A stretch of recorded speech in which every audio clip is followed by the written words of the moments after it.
Welcome to the Virtual Memories Show. I'm your host, Gil Roth, and we're here to preserve and promote culture, one weekly conversation at a time.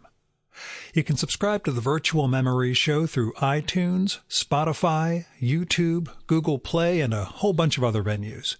Just visit our sites, chimeraobscura.com/VM or vmspod.com to find more information, along with our RSS feed. And follow the show on Twitter and Instagram at VMSPod. Well, I went on a hike with an old friend on Saturday, someone I've known since we were like 6 or 7, I think. We had a great time, although my calves are still sore from all the miles and the uphills and everything. 9 miles and about 2,400 feet of elevation total. We do have plans for 4 more of these over the next few months to achieve the 2024 Catskills Fire Tower Challenge that he presented to me a couple of months ago. I'll say that given how the last whole bunch of weekends have involved my going somewhere to record podcasts, it was nice to be off mic this time around, even though, as it turns out, it means I also have no show planned for next week, nothing recorded, and no one in the hopper. So it might be post-Memorial Day, week off for the show. Tune in, find out, or tune in and don't find out, I guess. But one of the things that struck me after the visit, when I was writing my Monday morning postcard, was the difference between gabbing with a friend of nearly half a century versus recording a conversation with someone I've never met for the show, you know.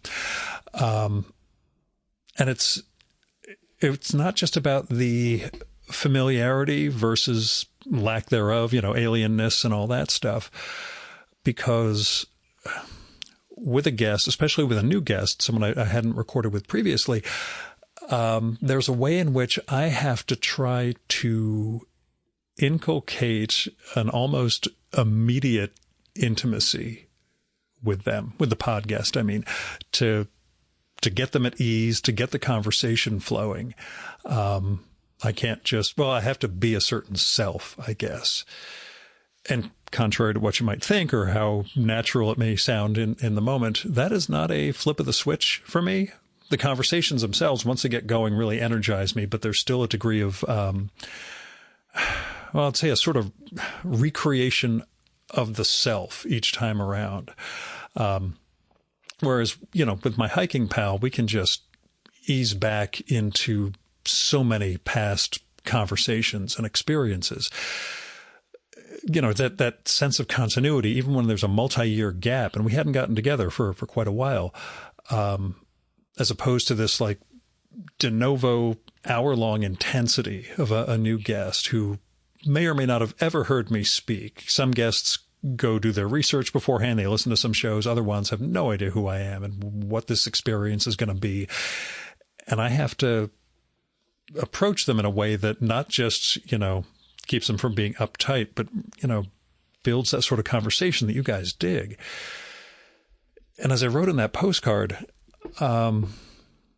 maybe I was particularly down because it was a Monday and my calves were incredibly sore from, you know, all the pain from Saturday's hike. But I wondered whether conjuring up that host Gil each time is sort of like a Xerox of a Xerox, for those of you who remember what Xerox was, where it's sort of this degrading of the image, this sort of approximation of who I am that gets a little looser each time. All of which is to say, you should be thankful you are not on my postcard recipient list, and we'll just leave it at that. So this week's show, I'd say it's sort of a diptych, maybe it's a triptych with recent episodes. My guest this time is Jim Moske, who has a wonderful new book out called Deaths of Artists. It's from Blast Books. Jim was the managing archivist, I keep mispronouncing that, at the Metropolitan Museum of Art in New York And this new book spins out of a project there, as he's going to describe. I'll just tell you, Deaths of Artists is about this curious discovery in the archives of the Met of a pair of scrapbooks containing newspaper obituaries of artists dating from 1906 to 1929. And Jim comes across these things and becomes transfixed by these objects, and over time begins to research their provenance and discovers the strange story behind the man who started the collection, a guy named Arthur de Hervely, who at the time was the Met's assistant curator of painting back in that turn of the 20th century era. But Jim does some research into finding out who Arthur was and how he got to this role, and it is quite a story. I'll say Jim, along the way, collects the stories, not just of the scrapbooks and de Hervely, but also the artists themselves, the ones whose deaths are pasted onto the pages in this crumbling newsprint. And the book contains these wonderful reproductions of the obits from the scrapbook, but also artwork from some of the subjects of those obits, and de Hervely's gorgeous calligraphy and illuminations and other photography of things around that era and more. See, Deaths of Artists, it weaves together those threads of the artifact itself, de Hervely's story, the artists, and the Met, and what this museum was and what it became from its founding in 1870. It goes from artifact to artist, I'll put it that way, and it goes to what haunts the entire project, which is what remains of us once we're gone. And that's why I say this episode is kind of a piece with my two recent ones with Randy Fertel and Adam Moss. See, in all three of them, we are talking about where art and culture come from. You could say that's what we're talking about in every single episode of this show, but in these three in particular, you get improvisation and the swerve in Randy's case that leads to the development of culture and new cultural creations and outbursts, we'll say. And then you get the deep labor of bringing a single artwork into the world, as Adam explores in his book. And now you get the ways that art and artists live or don't live through time. And Deaths of Artists, it's a miracle of a project, carrying, well, it comes to us after almost a century from when the scrapbooks themselves were last used.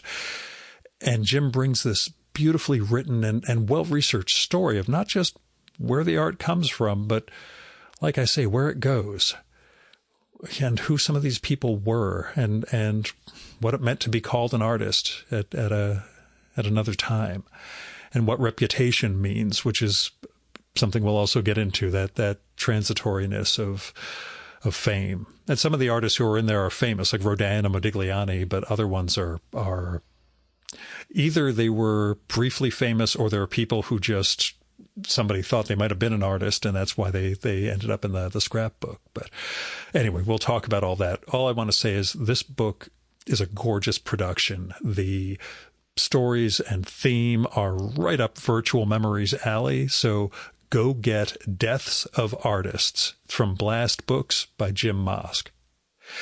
Now here's Jim's bio from his site.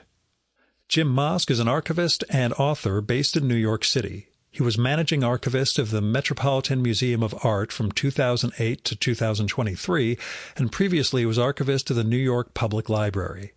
Jim consults on projects to activate history at world-class museums, research libraries, and cultural heritage institutions. His professional services include archives management, collections processing and cataloging, strategic planning, staff development, proxy research in New York and Toronto special collections, and writing.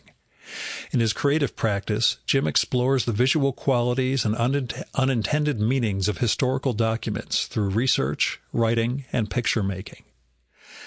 And now, the Virtual Memories conversation with Jim Moske.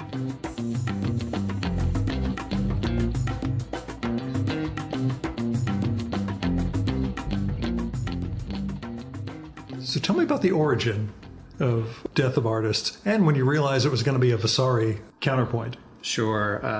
Yeah, happy to speak about that moment. I relate this story in the introduction to the book, but I was essentially working at the Metropolitan Museum of Art in the archives, where I managed the department for many years.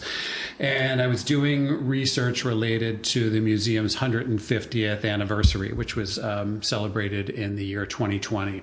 So this was a few years before, in 2018. And I was essentially just kind of prowling through the stacks looking for material that would be interesting to feature in an exhibit related to the Met's anniversary. And so in the course of that research, I stumbled on these two scrapbook volumes that are the core of the story of Deaths of Artists that were anomalies in the collection. For the most part, the Met Archives is focused on the history of the museum itself as an institution, the collections, the exhibition history, staff members, and so on. But these two scrapbooks, as I opened them and started to leaf through them, I realized were filled with obituaries of artists from all over the United States and in some cases Europe and around the world, but there was no clear connection to the Metropolitan Museum of Art per se. So it was strange that they had found their way into the archives. In the moment, I was first kind of stunned by the headlines, both from like a graphic perspective and in terms of the content of a lot of the headlines that were used in the newspapers that were collected in these scrapbooks. But my initial, I just kind of filed it away for a little bit in the back of my mind and put it aside because I had another task to work on at first. But again, so I don't know if I mentioned it, but the content of the scrapbooks was focused on early 20th century artists. So, from about 1905 to 1930, a couple of thousand newspaper obituaries taken mostly from the tabloid press of the time, focused on artists, sculptors, painters, photographers, cartoonists, and others who had died in that time period. And the tabloid press at that time was looked to wring kind of whatever the maximum drama they could out of deaths that happened under unusual circumstances or involved violence or a criminal element or anything unusual was really played up and kind of maximized for dramatic effect. And that was most evident in the headlines of a lot of the obituaries. Artist recluse dies alone in his studio. Young artist dies self-slain after facing starvation. So I think my first reaction was to just the brutal poetry of some of those headlines. Yeah. And I knew, within a couple of weeks that I wanted to do something more with these, separate from my work on Met history focused projects. I knew this was something remarkable, and I didn't know quite what it was, and it took a while to find my path to it. But it initially was about kind of the shock of those headlines, which is interesting because, that's really what they were crafted to do when they were published 100 years ago, right? Is to arrest the attention of the reader of a newspaper and make them dig deeper into the story that they were the lead for. Young artist ends his life with poison. I could see over your shoulder. Right. Yeah. So as you look at that, my first sort of engagement with it was to use my phone, and I was taking photographs, kind of leafing methodically through, a couple hundred pages of these obituaries, and just isolating photographs of headlines themselves. I was just really, really intently focused on that. I posted some of them to my Instagram feed at the time and instantly got a very, intense reaction from lots of people who knew my work as an archivist and at the museum. But this was clearly a different kind of material, and it has a shock value that people responded to. Over time, I think at first my thought about the kind of project it might be was very focused on the visuals and the headline material. And so I spent a lot of time making these photographs of the headlines, clipping them out, experimenting with collages and other kinds of ideas about how I might present it. And in the course of that, which is a year or two period of time, I mocked up, kind of a zine and some other things that were just going to present some of these headlines with almost no context whatsoever. And at this time, I didn't really understand much about the context of the scrapbooks either at the beginning. Yeah. Again, I was just focused on how they looked and what I was seeing. But as I started to share those images with friends and artists and others and kind of just brainstorm and sort of workshop what kind of a creative project I could do with it, what I heard back from everybody was just a plea for context. Yeah. And an explanation of, this is fascinating, but where is it coming from? Well, why? Where did you find it? I need more information, both the stories behind the headlines themselves, but also the bigger story about why this stuff was all collected in the Met to begin with. And that was a rabbit hole. It turned out to be so, and it turned out to be a really good pandemic project also, because to some extent the production of this book did, dovetail with that timing. So, as I say, I first kind of encountered the scrapbooks in 2018. And a couple of years go by, but it was really in the pause, slow down period of the pandemic, when I kind of listened to those pleas I was hearing for others and started to wonder myself more about what could be the bigger story about these scrapbooks and why they were in the museum, and started to do some digging in the archives that I oversaw there. And as I kind of pulled the initial thread, a story that was super fascinating started to come together really quickly.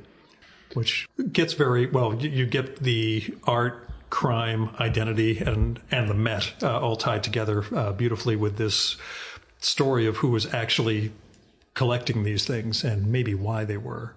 Exactly. And yeah, so the first clue that I sort of noticed as I was looking through these physical scrapbooks, which are kind of imposing physical objects in their own right. And in the book, we included, lots of full page reproductions of the scrapbook pages themselves and images of the whole volumes. They're physically challenging to kind of work with. And just thinking about their materiality and their own fragility as, 100-plus-year-old objects that are composed mostly of newspaper print, which is just crumbling away, disintegrating on you, falling apart as you look at them. So I spent a lot of time just kind of thinking about the way they look. And in the course of that, at some point, I sort of noticed something that I'd overlooked in a lot of readings, is that there was a name kind of scrawled in blue crayon on a lot of the newspaper clippings themselves that looked like de Hervely was the name. Unfamiliar to me. At first, I didn't think anything about it. But with time, I realized that might be, since it was so consistent throughout every page of the scrapbooks, I knew this was going to lead me deeper into the story. And so the first thing I did is researched in the Met's own archives among museum staff payrolls from the period and other files, looked for that name, and, very quickly, boom, came up with the name of a man named Arthur de Hervely, who I learned spent many years on the Met staff as an assistant curator of paintings. And so right there, I also knew his dates on staff kind of matched the time frame of the obituary clippings I was seeing in the scrapbook. So I knew I was on to something once I encountered that name. But then you tried to find out who Arthur was. Yeah, and that was a slow process. It was relatively easy to understand kind of the parameters of his career on staff of the museum. He worked for the Met from 1894 until his death in 1919. What surprised me about him, or what kind of made him stand out immediately as an interesting character, was that when he was hired in 1894, it was as a guard, so a gallery guard, and then again when he passed away in 1919, end of his career, he was an assistant curator, and so that kind of ascent through the ranks is relatively rare in museum history. I'm aware of only, one or two other curators who actually started in the museum as a guard. There's one in our own time, a former chair of the musical instruments department at the Met, actually started as a guard. But that's an unusual story and an unusual path. I came to learn through a lot more research and through exploring kind of the history of museum work as a field a little more deeply. It was at that time in the early 20th century, the role of a museum curator and what the professional qualifications are that define that were a bit less strict than they are today. Yeah. There's not the same kind of path through with academic training and graduate programs in art history that there was then. But nevertheless, Arthur de Hervely did kind of navigate his own unusual path from, standing a shift as a gallery guard to becoming a curator of paintings at the Metropolitan Museum. And as you bring up in the book, we don't have to go into details because I want the readers to find this too. Some shady history in Arthur's past that this role leads to a sort of reinvention of himself. In addition to being a time when there isn't the same sense of accreditation and everything, there's also maybe more ability to kind of reinvent yourself or not be who your past defines you as, maybe. Yeah, that's a good point, and it's an important part of the story, and it even connects, I think, to why he was collecting obituaries. But he was born in New Jersey to a prosperous New York City family in 1850. And I learned through genealogical sources and other research into his early biography, some kind of a disturbance in family finances or other crisis in the family led him to move to Philadelphia as a young man and live with his mother there. He became a clerk in an industrial firm in Philadelphia. In his early years, there's really no trace of an interest in art or an art career. But as a young man in the 1880s, he committed a crime serious enough that he did a year of prison time in a rough Philadelphia prison. I'll leave out the details of the story to entice readers to look that up in the book themselves. I will say to preserve your sympathy for the hero of the story that it was a nonviolent crime, nevertheless broke the law and spent some time in jail, and then emerged from that episode in the 1880s, and seems to have made a life decision at that point. He's in his mid-30s to kind of change course and kind of leave the past behind in Philadelphia, moves back to New York City, where he lived a few years early in life. And it's at that point that his first engagement with the art world comes to light, as I found. He is listed as an artist in an exhibition at the National Academy of Design in New York City, where he had a single painting hung, and soon after that applies for work again as a gallery guard at the Metropolitan Museum of Art. These details, one of the challenges of this book and the project is that a lot of it, especially for the early years, sort of before Arthur de Hervely's arrival on the staff of the Met, there's information there, but it's scant. There's not a collection of family correspondence or something like that in an archive. I really had to piece these parts of the story together from research in newspaper databases and genealogy sources and prison records in the case of the Philadelphia phase of his life. But a lot of mystery is still there to be uncovered. And, one of my dreams is that as this book is released, maybe, descendants of the family or someone will come up with a cache of documentation that will fill this story out a little bit. Oh, he was always the black sheep of the family. We never knew what became of him. And exactly. And it could be that kind of a story. And it was a big family he was a part of. He was the last of 8 children that were born to his parents. So, and again, through the genealogical work, lots lots of other interesting sidebars to the family history that I don't go into too deeply in the book. I want to keep it very focused on Arthur de Hervely's story. You do a really fantastic job throughout of parceling that out and doing it in relation to the overstory of what these clippings are and maybe what they say about, well, obviously about mortality, but about art and to some extent reputation. It's there's an episode I did many years ago with a guy named Ben Modell who plays accompaniment to silent films.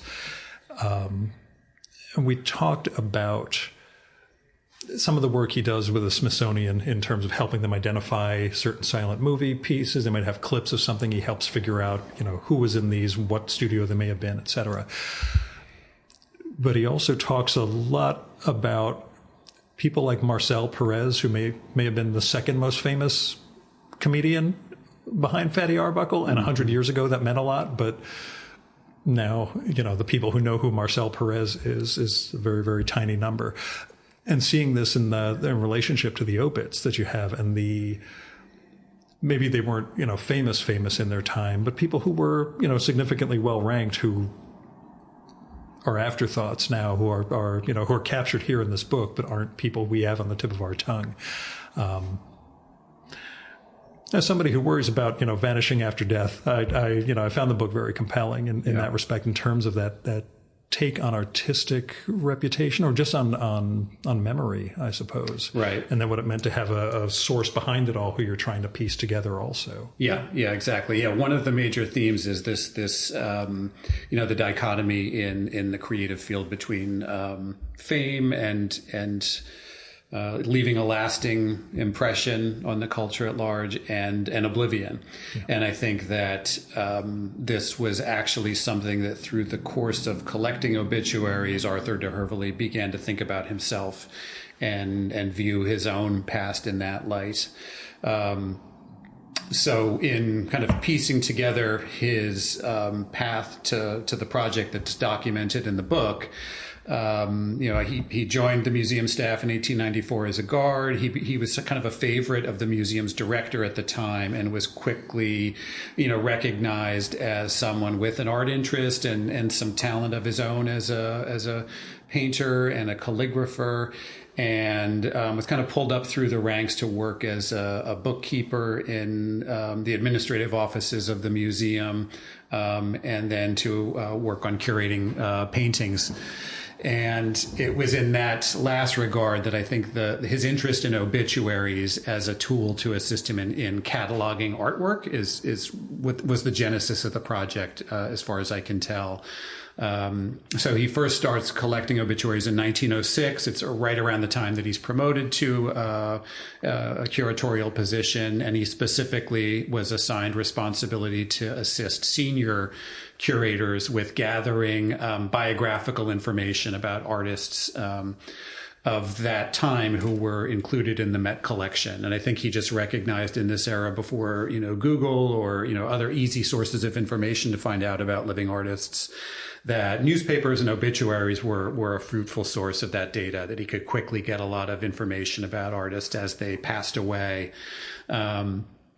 And so began to kind of systematically gather them to assist him in the work of cataloging paintings by recently deceased artists in the Met collection.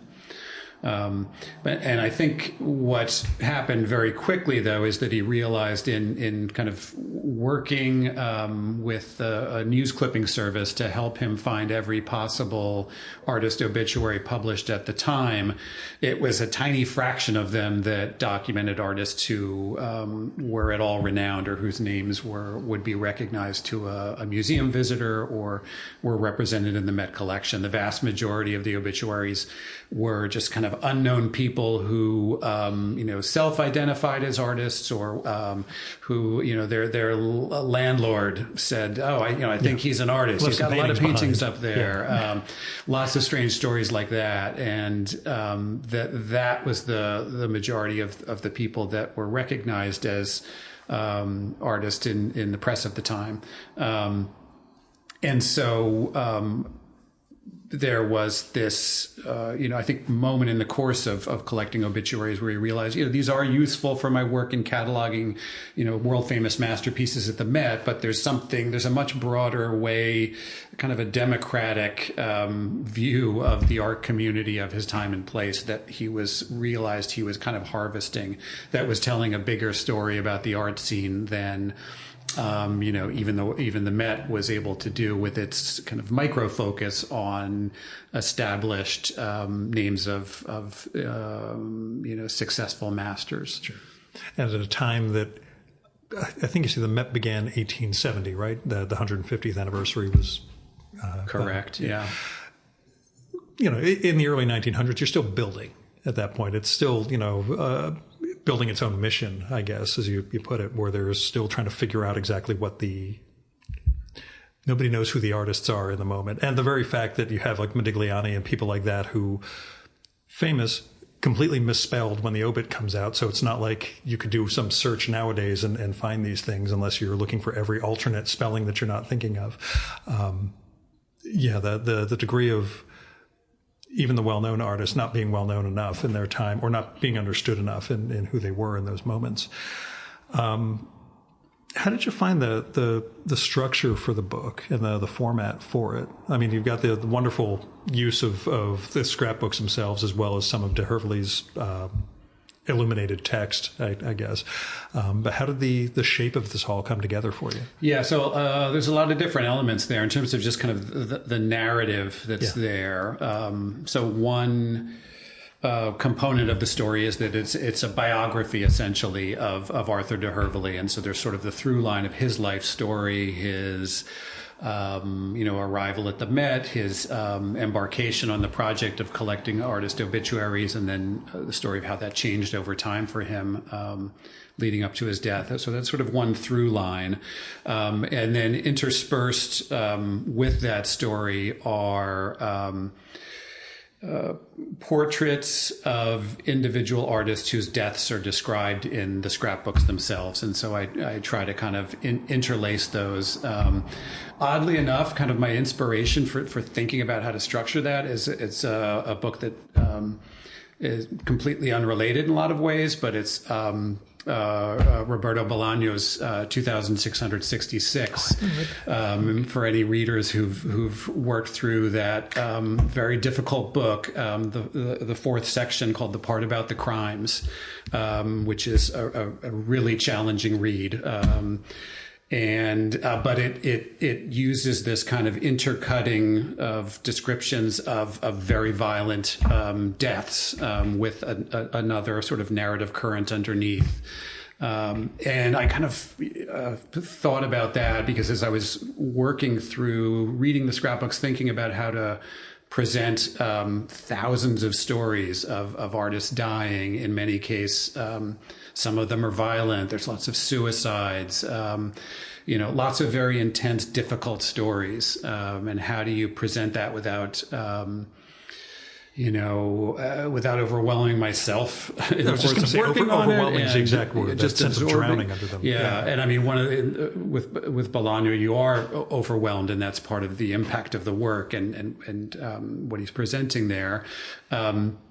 But anyway, I kind of thought about that intercutting method, and what I realized at a certain point, the narrative of de Hervely's biography, there were various points in time where experiences in his life paralleled some artist's death story I had come across in the scrapbooks, and I started to realize that could be a way to structure deaths of artists as a book, that I could kind of toggle back and forth between stories about an artist's passing away from the scrapbooks and the newspaper accounts and where de Hervely wasn't his own life story.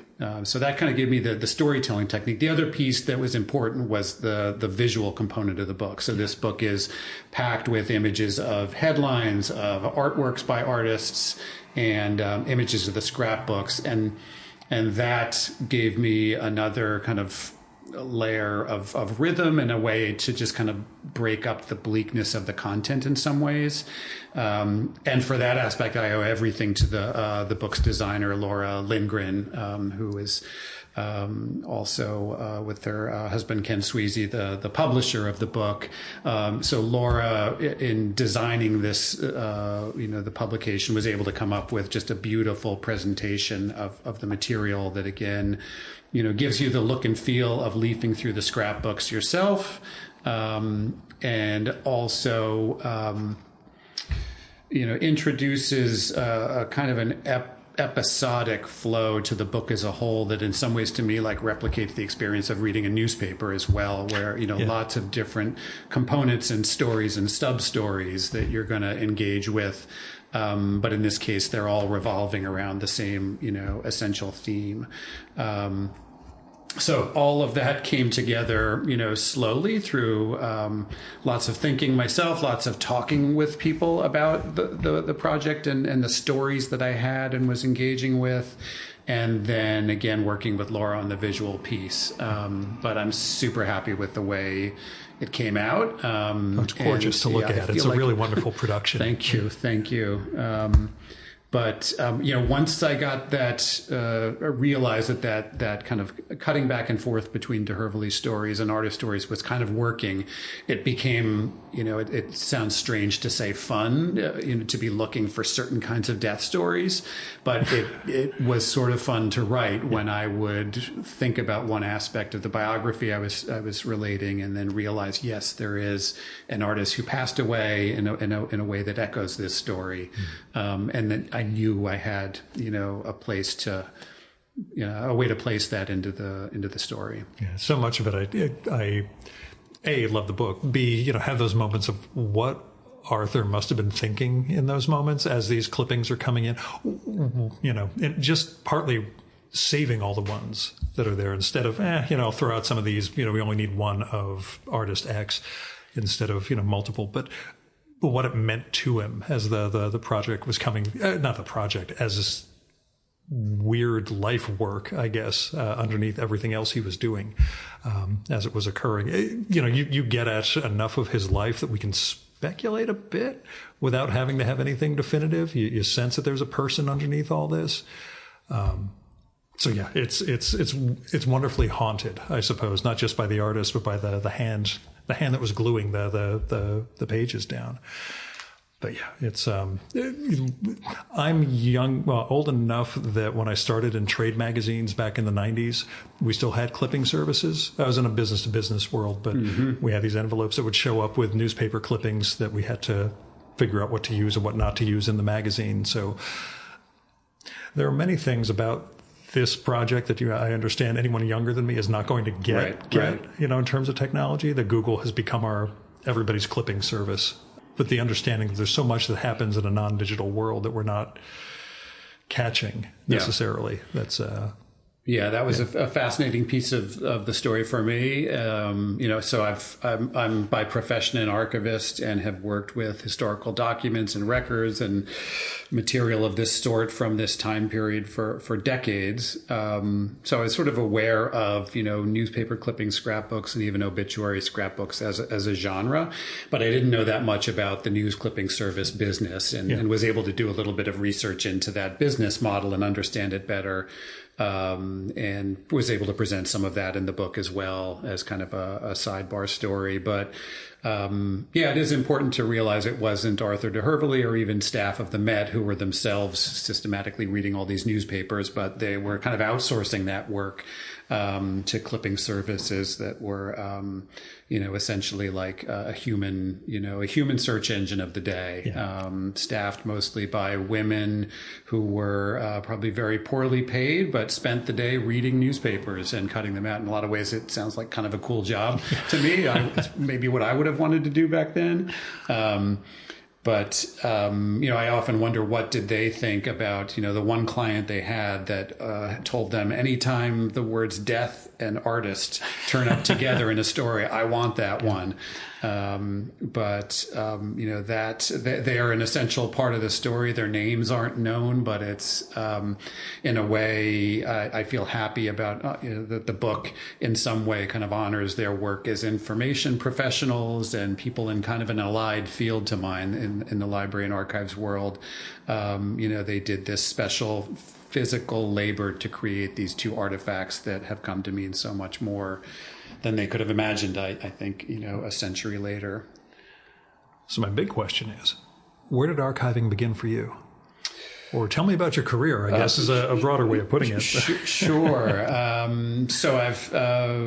recently retired. I'm actually kind of semi-retired. I'm still working in the field as a consultant, but I managed the archives at the Metropolitan Museum of Art for about 15 years.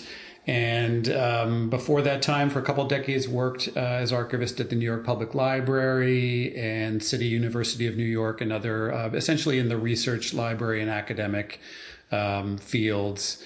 But yeah, I came to the profession, very soon after my college years. I went to I studied political science at Bard College in the 1980s, but kind of quickly through the course of my studies there, realized I was sort of interested more in the history of politics than kind of contemporary political science, and so went on to do a graduate degree at NYU in American history, focused really on the same period of the deaths of artists story, kind of progressive era, late 19th, early 20th century social history. Through the course of working on that graduate degree, became aware as a researcher of the world of archives as a possible professional path, and was just lucky enough to get kind of hired into that field to manage archival collections, right away in my 20s. And never looked back. So yeah, worked at a lot of interesting places and with lots of interesting material. I'm often asked about, what's the coolest thing you've ever found in an archive you've worked in, and I never really had a good answer for that. But when this material and this book kind of, when I encountered it late in my career, without question, this has been the most fascinating, kind of fruitful, thing that I've found in the course of that work. And I've, over the years, in addition to managing collections, and essentially the core of the role of an archivist is to facilitate access to historical documents for academics and genealogists and researchers of all sorts to work on their projects. I've always had an interest in my own creative engagement with the material, and whether that be through photography or other, smaller scale writing projects. But it's been very exciting for me, kind of as an end career project to find this material and produce such a wonderful book, to kind of share my excitement about the field and the work that archivists do, and just kind of connect the present generation with the past. Yeah, I've recorded with several archivists. One was a guy named David Leopold, who was Al Hirschfeld's archivist, and also a Grateful Dead curator for them, and led me to a guy named Harry Katz, who was down at the Smithsonian. I think he was archivist of photography and ephemera, and ended up doing their big, the post 9/11, all the flyers and the things people were putting up for their loved ones, trying to find them. He had that realization of, we need to save these because this is all going to disappear, and the Smithsonian should be able to show us what was actually happening in those weeks after the attacks. Which is to say, my show seems to focus on the past in certain ways and trying to capture something about what it means to look at the past or try to create these sort of records and archives. One thing I was curious about, you mentioned, after Arthur's death, the project continues for another 10 years or so, but seems to become physically more haphazard. They're gluing things in a little more, well, it becomes more haphazard, as you put it. Did the scrapbooks survive the process of making this book? Because you mentioned having to photograph things and the disintegrating nature of the newsprint. I wasn't sure if you just kind of bit the bullet and said, it's more important to scan them than it is to preserve them at this point. They're relatively intact, but very fragile. So again, two very overstuffed volumes of a couple hundred pages each. At the beginning of the work of compiling them, when Arthur de Hervely was kind of more personally involved, he was, relatively neat about pasting clippings in full, only a few to a page, so that the backing material could kind of neatly support them. And so the first volume, which covers the years from 1906 to 1915, is in okay shape. But over time, he became a little more sloppy and just started like gluing down more and more and more obituaries to each page, and then his successors after his death just took it to another level and, would paste dozens right on top of each other. So they're, the full stories are difficult to read. They're folded up and disintegrating. But the physical volumes still exist, but there was a point in the course of working on this project, as I was leafing through them and they're literally falling apart in my hands, I realized it was important to preserve a record of them, at least as they look, now in the early 21st century, and kind of lock that imagery down, as it were. So I worked with experts in the Met's imaging department who have fantastic equipment for doing just this kind of work and tremendous expertise in working with, in many cases, very fragile, artworks on paper. And so they guided myself and an intern that I worked with as well at the museum to systematically photograph every single page very carefully, kind of leafing through the volumes. And in conjunction with the publication of the book itself in April 2024, we were able to release on the Met's website that full image set of all the scrapbook pages. So anyone else in the world can now kind of log on to the Met website and look at every single page of these as they exist at this point in time. And you'll see some pages are really difficult to read and are falling apart, but it does give you a sense of what my experience was when I first encountered the volumes in 2018. The other thing, again, when we talk about disintegration and reputation, the introduction by Robert Storr gets at a question of how artists have responded to this project, at what they look at when they see, wow, there are tons of obits of artists I've never heard of, or people we have heard of and only got a small column mention. Have you had interactions with other artists who have encountered the book or given you any reaction? A few who, a few artists that have known I've been working on it for years. So I guess in a way I haven't quite yet. It's only a few weeks since the book has been out.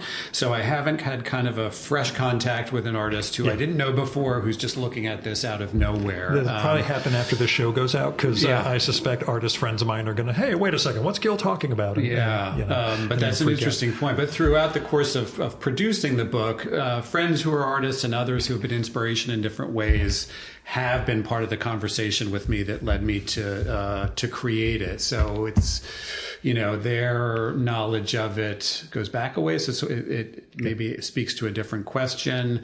In some cases, some of these artists are people whose I've known them because their work centers on archives, or they like to incorporate archival research into their process or what they're producing. So I knew from the start that they were going to find this super intriguing. And so in those cases, I think there's just kind of a joint, satisfaction and excitement that I was able to see the project through to completion.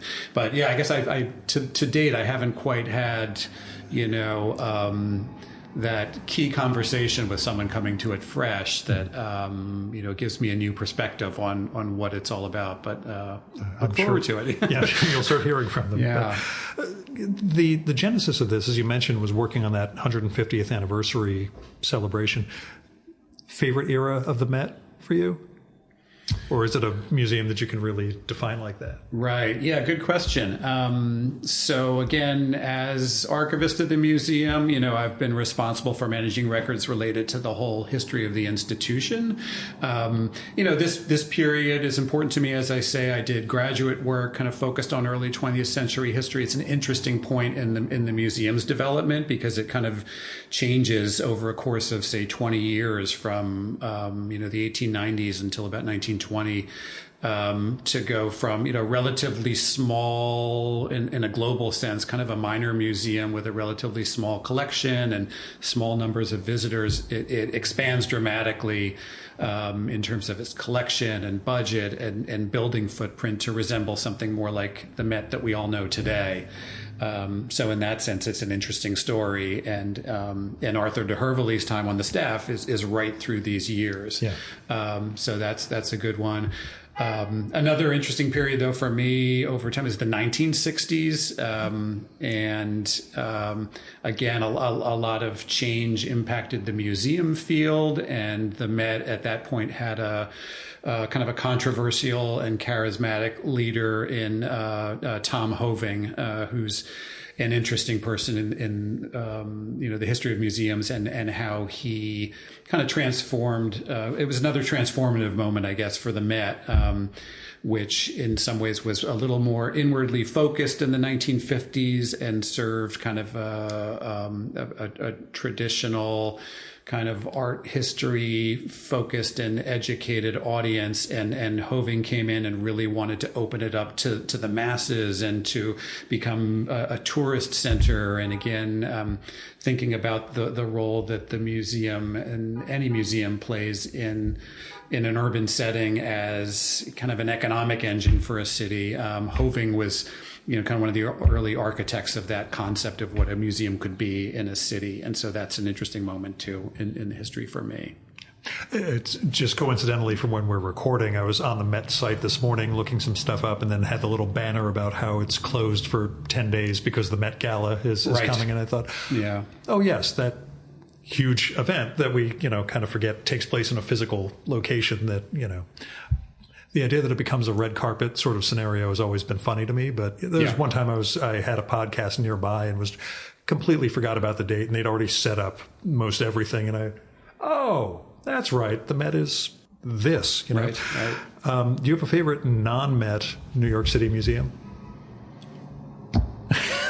Right. I know it's a weird one. Yeah, you can just do the Frick or the Whitney or whatever. No, I do like them all. I love visiting the Morgan Library and Museum because I think it's just kind of an overlooked gem, and the special exhibitions there are so they're often kind of small but they're very focused. Yeah, so I love visiting there.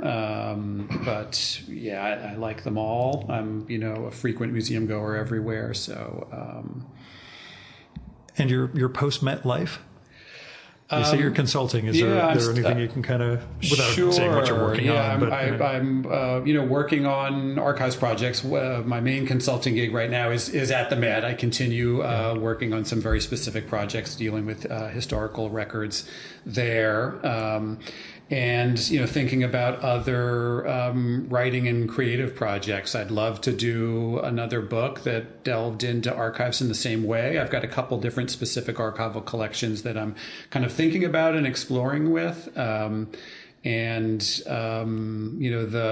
experience of putting this book together with Blast Books was really satisfying and fun, and I would like to do something that shared historical documents visually with also while communicating a compelling backstory. So I'm kind of fishing around for another collection that might work as well as this. It's tricky because I feel like Deaths of Artists just brings together a lot of interesting threads that are engaging to people that aren't necessarily just like museum nerds or art history people, but I think it can connect with lots of different audiences.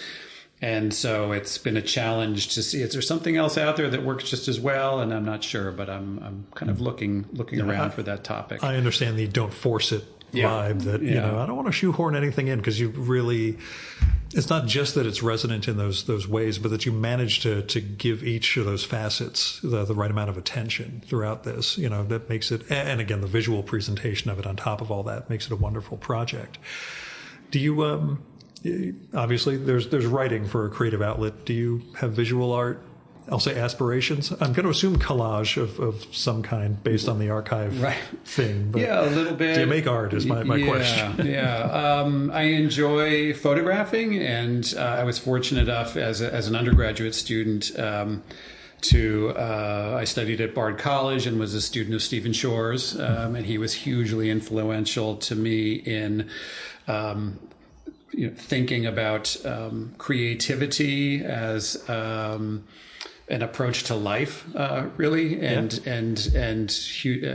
just very informative to me in how I just view the world. And photography as a practice in an informal way has just been something I've always continued to engage in ever since those years. And so that's kind of always going on in the background. And yeah, as I did work in archives, looking at the visual nature of historical documents is kind of an interesting idea to me. That's another kind of back burner idea I have about some kind of a project, whether it be a book or an exhibit.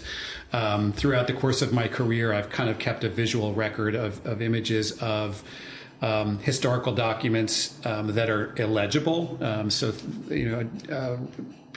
Things that have, either because of the passage of time or by the intention of the creator or one reason or another, have been rendered unreadable, illegible, damaged.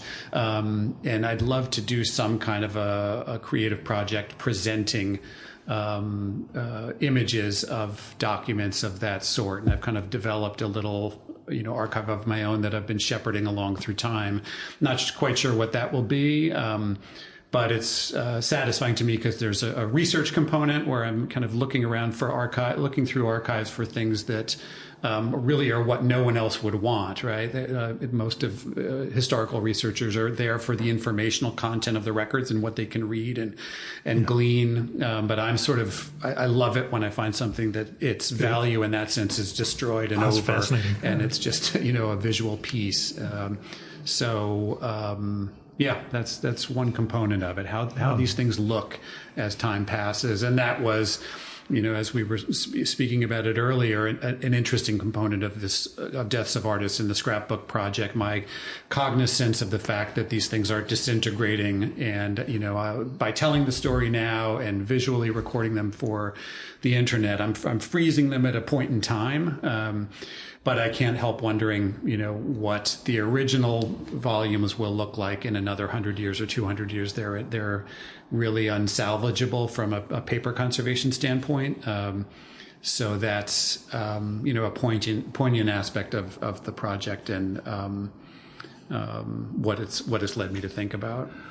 I want to ask you how the archivist role changed for you over the course of your career. But first, did you go to the Antiquarian Book Fair a couple of weeks ago? And is that a regular thing for you? I didn't go this year. Yeah, I split my time between New York and Canada, so I think I was in Ontario when it happened this year. But I do now, when I can, love to attend that fair. I will never buy anything, but I go. I'm so thankful it's back now post-pandemic. There is a degree of the impermanence of things and what we actually hold on to that grabs at me. But how did your role change over your career? Did the archivist role have any sort of transformation? Obviously, in terms of things going digital, that changes contemporary recor's, but how did your job change? How did you change your relation to it? That's the key transformation is, electronic information and digital documents really changed it all. When I entered the field in the early 1990s,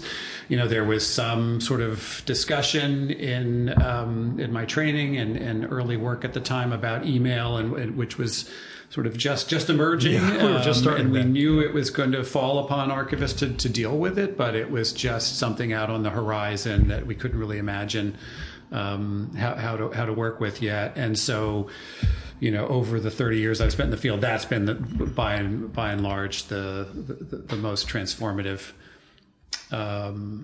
change, and in some ways, honestly, is what kind of led me to retire and leave the field when I did. A lot of my fascination with the past and with history as a discipline did have to do with the materiality of the documentation that existed at that time when I started in the field. And that was then the focus of the profession. It still is to a great degree, but I'm not like inherently interested in digital information preservation in itself. To me, it doesn't have the lack of the tangibility is something that doesn't stimulate me in quite the same way.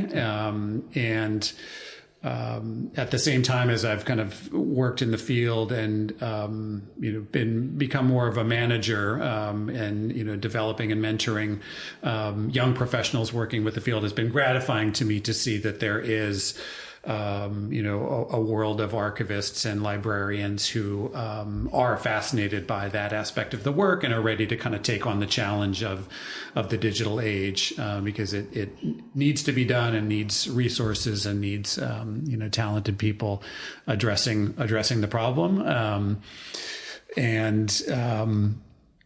It's been, at a certain point in my career, became less about working physically with the material and more about finding the right people who could, especially in the digital age, address that work. But I wonder about training younger digital native people into understanding this world, understanding that more material world. I'm doing those goddamn kids today thing, but right. That sense that they.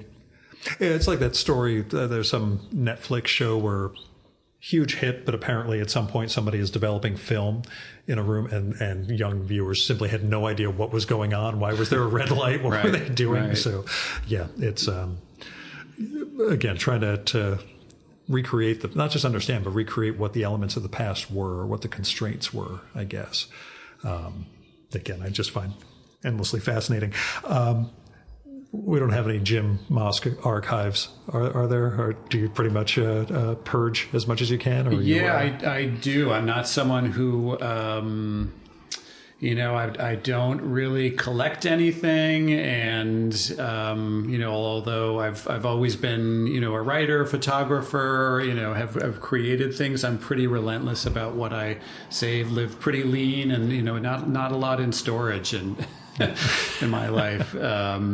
But it's another reason that it's very satisfying to me to have written a first book at this late in life and have something that the libraries will take care of it. It's out there, and to have taken one kind of line of thought and concerns and interests and to sort of codify it in this form is really gratifying for someone who hasn't been so good about saving all of my own kind of haphazard creations along the way. Was that deliberate on your part, though? Was there a sense of, as an archivist, I'd really rather not leave a lot of records behind, or did it just happen to be a personality thing? A little bit. One thing you realize working in this field is that a lot of what does get saved, whether it's in an institutional collection like the archives of the Met or among someone's personal correspondence, or things that the creator, they might not have wanted it to persist beyond them. Lots of stuff that doesn't always tell, a flattering or a positive story. So there is that sense that, what you leave behind may add up to a story that doesn't always match the reality of how you lived your life. And, archivists maybe more than other people are kind of cognizant of that and aware of, both the story they're leaving behind, but also kind of like the challenges you're leaving for your survivor, for your kids, and what will they have to deal with. I'm always sort of aware of that. I've got 2 children, and you're just thinking about what they'll deal with in the aftermath of my own passing, and what do I want them to have to find a home for, or think about, or what would I rather have them not see? Is kind of always in the back of my Everybody mind. says delete my search history. Right. That's usually the first thing. Yeah, exactly. Mm-hmm. The question that I ask everybody, and you mentioned having listened to at least a couple episodes of the show, what have you been reading? Well, Bolaño came up earlier. Yeah. I think you're talking about 2066, and I'm rereading Savage Detectives right now. It'd been maybe 20 years since I read both of those books, so that's just kind of by chance. What else? That's the main one on my plate right now. But I want to thank you so much for the book and for making the time, because this thing, when the guys at Blast reached out, or the publicist reached out with this, I thought, I don't know how they know me this well, but this is exactly the book I want to read. So I'm very thankful that you found the scrapbooks, you found the story, and that you found the whole mode in which to tell it. So thanks very much, Jim. Great. Thank you. Glad you enjoyed it. This was fun.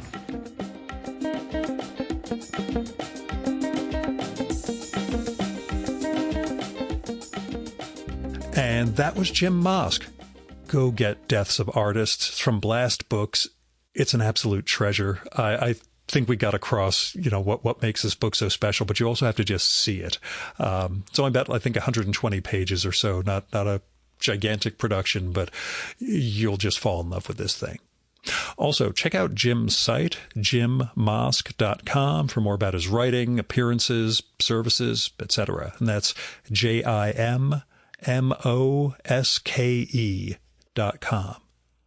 He's also on Instagram, as we talked about, and it's a nice feed. That is jim.moske, spelled the same way. I'll have links to all this stuff in the show and episode notes for this one. And I'll also put in a link to the Met's page about the obituary scrapbooks, because that is really neat to check out. You can support the Virtual Memory Show by telling other people about it. Let them know there is this podcast, comes out every week, we hope next week, with just fascinating conversations with interesting cultural figures. You can also help out the show by telling me what you like and don't like about it, and who you'd like to hear me record with, or what movie or TV show or book or piece of music or art exhibition or theater or comic or whatever you think I should turn listeners on to. You can do that by sending me an email, by sending me a postcard or a letter. My mailing address is at the bottom of the newsletter that I send out twice a week, or by leaving a message on my Google Voice number. And that's 973-869-9659. That goes directly to voicemail, so you don't have to worry about getting stuck in an awkward conversation with me. And messages can be up to 3 minutes long. Go longer than that, it's going to cut you off, so call back and leave another message. And let me know if it would be okay to include your message in an upcoming episode of the show. You might have something interesting to share with listeners, but I'd never run something like that without the speaker's permission. So, let me know. Now, if you got money to spare, don't give it to me. I mean, I'm going to do a Kickstarter at the end of this year for this book that I'm making, which I'll give you more details about as we get closer to the end of the year, because it's a 2024-centric project. But anyway, give money to other people or other institutions. There are people who need your help. You can go through GoFundMe, Patreon, Kickstarter, Crowdfunder, Indiegogo, things like that, all those crowdfunding platforms. And you'll find people who need help with medical bills or rent or car payments or veterinary bills, or trying to get an artistic project going. They might be having some tough times right now, and you might be able to really get them through with just a little help from your end. Now, with institutions, I give to my local food bank. I give to World Central Kitchen. I make occasional election contributions because I'm a lobbyist. It's part of what I do. But you can make contributions of Freedom Funds, Planned Parenthood, and Women's Choice. And there's all sorts of other funds out there that you can contribute to try to help make a better world. So I hope you will. Our music for this episode is Fella by Hal Mayforth, used with permission from the artist. You should visit my archives to check out my episode with Hal from the summer of 2018 and learn more about his art and painting. And you can listen to his music at soundcloud.com/Mayforth. And that's MAY4TH. And that's it for this week's episode of the Virtual Memories Show. Thanks so much for listening. We'll be back next week with another great conversation. You can subscribe to the Virtual Memories Show and download past episodes at the iTunes Store. You can also find all our episodes and get on our email list at either of our websites, vmspod.com or chimeraobscura.com/VM.